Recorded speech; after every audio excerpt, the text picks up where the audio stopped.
ये है अंटार्कटिका, जो सदियों से इंसानों की पहुंच से दूर और एक बहुत बड़ी मिस्ट्री रहा है।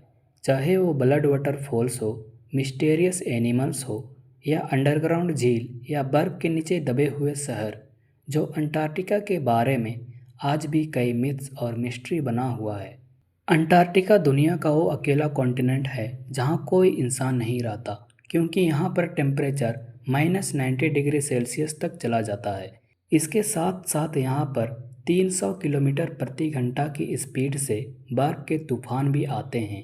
इसी तरह अंटार्कटिका दुनिया का सबसे सूखा कॉन्टिनेंट भी है। इसे रेगिस्तान भी कहा जाता है क्योंकि यहाँ पर बहुत कम बारिश होती है। इसके बावजूद यहाँ कुछ जीवन पाए जाते हैं जो अपने आप में एक मिस्ट्री है। पिछले कई सौ सालों से बहुत से देश अंटार्कटिका को अपने कंट्रोल में लाने की कोशिश कर रहे हैं। बर्फ के इस सतह के नीचे आखिर ऐसा क्या है जो दुनिया की सुपर पावर्स इसका कंट्रोल लेना चाहती है। आज हम सॉल्व करने जा रहे हैं अंटार्कटिका की कुछ ऐसे ही मिस्ट्रीज। पहली बार इंसानों ने 14 दिसंबर 1911 को पहला कदम रखा था और आज के टाइम पर बहुत से देश अपना रिसर्च सेंटर का केंद्र बना लिया है।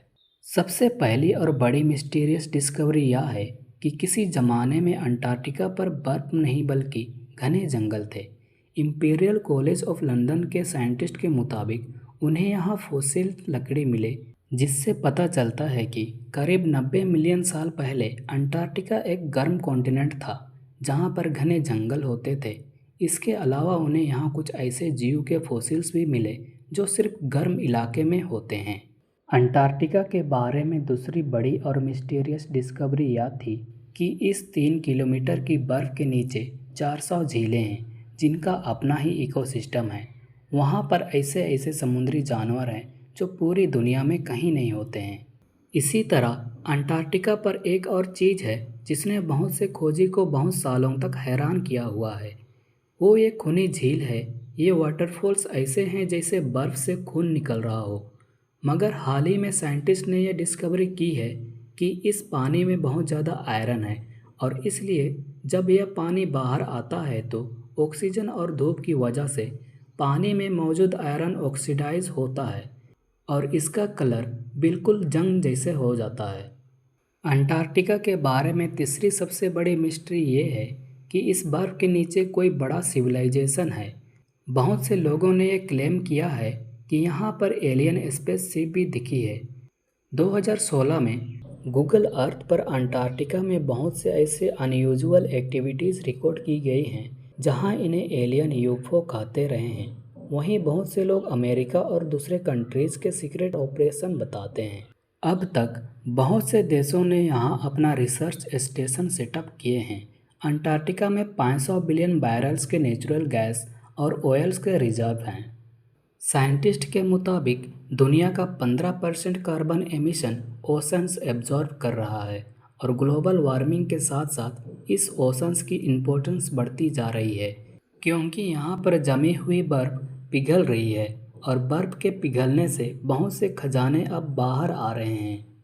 अगर अंटार्कटिका की बर्फ़ पूरी तरह से पिघल जाती है तो यह पृथ्वी पर गहरा प्रभाव डालेगा।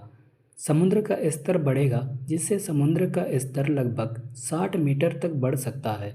इससे तटीय क्षेत्र और छोटे द्वीपों पर रहने वाले करोड़ों लोगों को विस्थापित होना पड़ेगा। बर्फ के गायब हो जाने से पृथ्वी के तापमान को नियंत्रण करना मुश्किल हो जाएगा। अंटार्कटिका की सफ़ेद सतह सूर्य की गर्मी को प्रवर्तित करती है। इसके पिघलने से गहरे समुद्र और भूमि की सतह अधिक गर्मी सोखने लगेगी, जिससे धरती का तापमान और बढ़ जाएगा। यहाँ रहने वाले हजारों जीवों की निवास स्थान समाप्त हो जाएगी, जिससे उनका विलुप्त होने की संभावना है।